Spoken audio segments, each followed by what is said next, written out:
Alright, in this video I'm going to show you how to replace the coin key fob battery for a Ford Edge.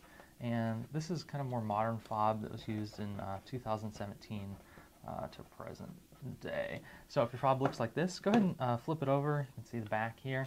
The first thing you'll want to do is to press the valet key button, which is right here on the top. So to press that and remove the internal valet key.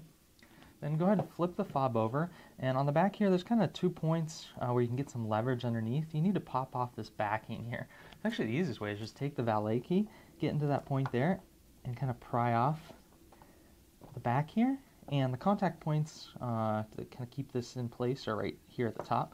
So pop those off, and you'll be able to pop off the back here. And this will give you access to the internal CR2450 battery that you need to replace. Now, to pop this thing out, there's kind of a small hole here.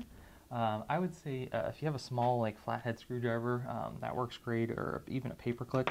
You got to get some leverage underneath here to pop this battery out. And again, this is the CR2450. I'll put a link on where you can grab one of these online. So pop in a new one.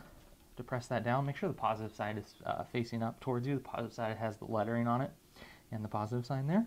And then to put the back on, make sure and place, there's a little notch here, place that in first and then pop on. And just to press that, and that'll stick back on there. Pop in the valet key, and boom, there you go. You've replaced the key fob battery on your Ford Edge.